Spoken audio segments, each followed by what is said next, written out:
লেখকদের দু পয়সা দাম দেয় না যে সমাজ, যে সমাজের মানুষরা হরদম হাসাহাসি করে লেখকদের নিয়ে এবং বলে কি হয় লিখে, পেটে ভাত নাই পাছায় ছাল নাই আস্তে লেখালেখি নিয়ে, হ্যাঁ, তাদের জন্য এক বিকট উদাহরণ হয়ে আছেন কার্ল মার্কস। মার্কসই সম্ভবত সেই এক এবং অদ্বিতীয় লেখক ও চিন্তক যার লেখালেখি ও চিন্তা সমগ্র বিশ্বকে সংক্রমিত করেছে। একই সঙ্গে মার্কস সেই বিরল চিন্তক যার চিন্তা কম বেশি সকলেই গ্রহণ করেছে। এমন সর্বজনগ্রাহ্য চিন্তক মানব সভ্যতার ইতিহাসেই বিরল। পৃথিবীতে অনেক চিন্তক এবং লেখক এসেছেন, তারা তাদের চিন্তার চমৎকারিত্ব দিয়ে জগৎকে বদলে দিয়েছেন, কিন্তু একসঙ্গে সকল মানুষ তাদের চিন্তা বা মতকে মেনে নেয়নি। কিন্তু মার্কসের চিন্তা বামপন্থী তো বটেই, ডানপন্থী, মধ্যপন্থী, গণতন্ত্রপন্থী, স্বৈরপন্থী, এমনকি উগ্র ধর্মপন্থীরাও কোনো না কোনো ভাবে মেনে নিয়েছে। হয়তো পুরোটা মেনে নেয়নি, কিন্তু অংশ তো কিছু না কিছু মেনে নিয়েছে। এখানেই মার্কসের সার্বজনীনতা এবং অবিসংবাদিতা। আমাদের স্বীকার না করে উপায় নেই, মার্কসের তাত্ত্বিক প্রভাবে পৃথিবী খানিকটা হলেও মানবিক হয়েছে। মার্কস সারা জীবন ধরে যা লিখে গেছেন তা আসলে মানবতারই জয়গান। তিনি একটি মানবিক পৃথিবী গড়ার স্বপ্ন দেখেছিলেন। কাজেই যারা বলেন লেখালেখি করে কি হয়, তারা যদি তাদের চোখের ঠুলি সরিয়ে মার্কসের জীবনের দিকে তাকান, তাহলে দেখতে পাবেন কি প্রবল প্রতিপত্তি ও ক্ষমতা একজন লেখকের। শুধু লেখার মধ্য দিয়ে একজন মানুষ কোটি কোটি মানুষের চিন্তার জগৎ বদলে দিয়েছেন। তার পেটে ভাত না থাকতে পারে, গতরে ধোপদুরস্ত কাপড় না থাকতে পারে, কিন্তু জগৎকে বদলে দেবার অসীম ক্ষমতা তাদের থাকে। বলা হয়ে থাকে রাশিয়ায় দুইজন জার আছেন, অর্থাৎ শাসক আছেন। একজন ক্ষমতাসীন, যিনি সত্যিকার অর্থেই রাষ্ট্র ক্ষমতায় আছেন, তিনি আইন ও বল প্রয়োগের মাধ্যমে মানুষদেরকে শাসন করেন। আর আরেকজন হচ্ছেন তলস্তয়, যিনি তার লেখা দিয়ে মানুষকে শাসন করে চলেছেন, দিনের পর দিন, বছরের পর বছর, যুগের পর যুগ। পাশের দেশের অরুন্ধতী রায়ের কথায় ধরুন, মাত্র দুটি উপন্যাস লিখেছেন, গড অফ স্মল থিংস ও the ministry of utmost happiness.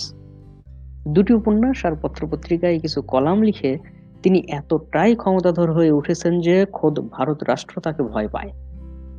উদাহরণ দিতে গেলে এরকম আরো অনেক লেখকের নাম চলে আসে। আজ তাদের কথা বলতে চাই না, অন্য একদিন বলা হবে নিশ্চয়ই। আজ মার্কসের মধ্যেই সীমাবদ্ধ থাকি। তো যা বলছিলাম, এই হচ্ছে লেখকের শক্তি। লেখালেখি করে এই আসলে হয়।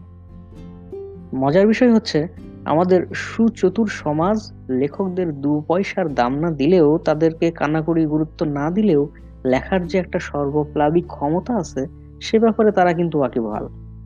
ফলে দেখবেন আজ তারা অমুক বইকে নিষিদ্ধ করছে, কাল তারা তমুক লেখককে দেশ ছাড়া করছে, পরশু তারা তমুক লেখকের কল্লা কেটে ফেলছে। কেন হে ভ্রাত? লিখে যদি কিছু নাই হয়, লেখালেখি যদি এতই ফালতু কর্ম হয়, তাহলে আপনি কেন সেই লেখাকে বাজেয়াপ্ত করেন? কেন লেখকের মাথার দাম নির্ধারণ করেন? একটা গুরুত্বহীন কাজ, একজন গুরুত্বহীন মানুষ সমাজে যদি কায়ক্লেশে বেঁচে থাকে, তো আপনার অসুবিধা কোথায়? অতএব বোঝা যাচ্ছে অসুবিধা আছে। লেখকরা সমাজে অস্বস্তি তৈরি করে। বোঝা যাচ্ছে কালো কালো ছোট ছোট অক্ষরের এক পাশবিক ক্ষমতা রয়েছে, যে ক্ষমতা অর্থ, প্রতিপত্তি, বাহুবল কিংবা রাষ্ট্র ক্ষমতা দিয়ে অর্জন করা যায় না। এই দানবিক ক্ষমতার অধিকারী ছিলেন মার্কস। ফলে তাঁর সংসারে তিন বেলা আহার না জুটলেও, পরনে ছিন্ন বস্ত্র শোভা পেলেও, কাছে মৃত কন্যার জন্য কফিন কেনার টাকা না থাকলেও, এই আপাত নিরীহ দরিদ্র কপটদশূন্য ফকির গোছের মানুষটিকে ভীষণ ভীষণ ভয় পেত রাষ্ট্র। তাই জার্মানি নামক রাষ্ট্র তাকে খেদিয়ে দিয়েছে বারবার। তাকে জার্মানি থেকে পালিয়ে যেতে হয়েছে ফ্রান্সে। ফ্রান্সেও তিনি অচিরেই রাষ্ট্রের মাথা ব্যথার কারণ হয়ে দাঁড়ান। ফলে ফ্রান্সও তাকে খেদিয়ে দেয়। তিনি পাড়ি জমান বেলজিয়ামের রাজধানী ব্রাসেলসে। ব্রাসেলসে গিয়ে নানা বিপ্লবী লেখা লিখতে শুরু করেন। ফলে বেলজিয়াম থেকেও একসময় বহিষ্কৃত হন মার্কস। তিনি আবার ফিরে আসেন ফ্রান্সে। ফ্রান্স তাকে কিছুদিন রাখার পর আবার তাড়িয়ে দেয়। তিনি আশ্রয় নেন নিজ দেশ জার্মানিতে। কিন্তু জার্মানিও বেশি দিন সহ্য করতে পারেন না মার্কসকে, তাড়িয়ে দেয়। মোহামতি মার্কস পাড়ি দেন এবার লন্ডনে। জীবনের শেষ দিন পর্যন্ত ছিলেন এই শহরেই। ব্রিটিশ রাজ তাকে খেদানোর আগেই অবশ্য পৃথিবী থেকে বিদায় নেন মার্কস। এই যে জীবন, যে জীবনের সঙ্গে কদাচ দেখা হয়নি দোয়েলের, ফড়িংয়ের, যে জীবন শুধু শুরু থেকে শেষ পর্যন্ত পালিয়ে বেরিয়েছে দেশ থেকে দেশান্তরে, যে জীবনে ছিল না কোনো স্বাদ আহ্লাদ, সচ্ছলতা। এমন এক দিনহীন দরিদ্র জীবন যাপনকারী মানুষকে ভয় পেয়েছে পৃথিবীর প্রতিটি ক্ষমতাধর মানুষ। একজন লেখকের শক্তি এখানেই, একজন চিন্তকের ক্ষমতা এখানেই।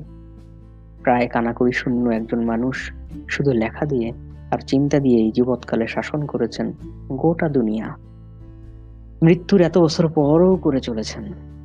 পৃথিবীর প্রায় সমস্ত বিশ্ববিদ্যালয়ে পড়ানো হয় তাঁর তত্ত্ব। লাখো লাখো ছেলে মেয়ে তাঁর তত্ত্ব পড়েছেন, প্রভাবিত হয়েছেন, নতুন চিন্তার খোরাক পেয়েছেন। পৃথিবীকে, ক্ষমতাকে, রাষ্ট্রকে, বৈষম্যকে নতুন ভাবে চেনার সুযোগ পেয়েছেন। যারা বলেন লিখে কি হয়, তারা কি দেখেন না এসব? মার্ক্সের পরাক্রমশালিতা কি তাদের চোখে পড়ে না? আজন্ম তাদের চোখে কি ঠুলি পড়াই থাকবে? আজ এই প্রবল প্রতাপশালীর জন্মদিন। শুভ জন্মদিন কমরেড। আপনি আরো বহুকাল, বহু বহুকাল পৃথিবীতে বিরাজিত থাকবেন, তাতে সন্দেহ নেই।